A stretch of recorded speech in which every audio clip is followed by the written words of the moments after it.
আরিয়াদহ কাণ্ডে ধৃত জয়ন্ত ও সৈকতের ৮ দিনের পুলিশি হেফাজত।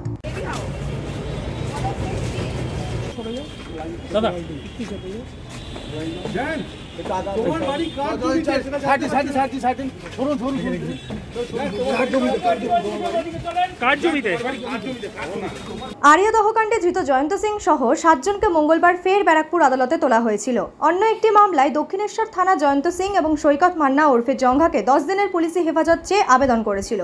বিচারক দুজনকে ৮ দিনের পুলিশি হেফাজতের নির্দেশ দেন। অপরদিকে নাবালককে উলঙ্গ করে সাঁড়াশি দিয়ে যৌনাঙ্গ চেপে ধরে নির্যাতনের ঘটনায় ধৃত প্রসেনজিৎ দাস ওরফে লালটুকে অন্তর্বর্তীকালীন জামিন দিলেন বিচারক। প্রসঙ্গত, আরিয়াদহ তালতলা স্পোর্টিং ক্লাবে নাবালককে অত্যাচারের ভিডিও ভাইরাল হতেই পুলিশ গত ১০ই জুলাই প্রসেনজিৎ দাস ওরফে লালটুকে গ্রেপ্তার করেছিল। পরদিন ব্যারাকপুর আদালতে তোলা হলে বিচারক ৫ দিনের পুলিশি হেফাজতের নির্দেশ দিয়েছিলেন। এদিকে আরিয়াদহে মা ও ছেলেকে রাস্তায় ফেলে এলোপাথারি পেটানোর ঘটনায় ধৃত সুমন দেকে ৭ দিনের পুলিশি হেফাজতের নির্দেশ দেন বিচারক। মা ছেলে মারধরের ঘটনায় ধৃত সুদীপ সাহা ওরফে গুড্ডু, সুভাষ বেড়া ও অভিষেক বর্মন ওরফে ছোট্টু এই ৩ জনকে বিচারক ১৪ দিনের জেল হেফাজতের নির্দেশ দিয়েছেন। আজকে আনা হয়েছিল ৭ জনকে। ৭ জনকে আনা হয়েছিল, সবাইকেই ওই সৈকত মান্না আনা হয়েছিল, সন্দীপ শাহকে আনা হয়েছিল, জয়ন্ত সিংকে আনা হয়েছিল, আপনার সুমন দেকে আনা হয়েছে, অভিষেক বর্মনকে আনা হয়েছে, এদের আনা হয়েছে। পিসিতে নেওয়া হয়েছে জয়ন্ত সিং এবং সৈকত মান্না দুজনকে।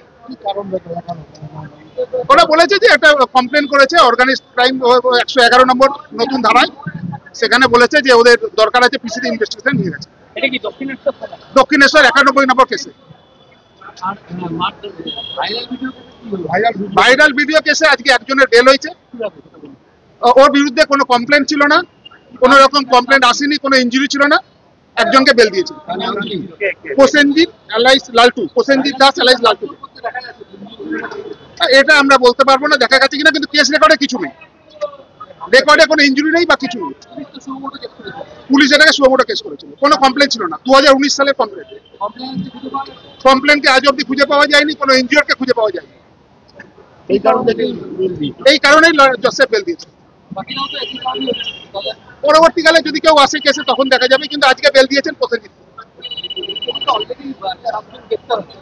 এই কেসে ৪ জন গ্রেপ্তার আছে, কিন্তু তাদের এখনো অব্দি কিছু নেয়নি, কিন্তু এই কেসে দিয়েছে। ২০১৯ সালের কমপ্লেন, কোনো ইনজুরি নেই।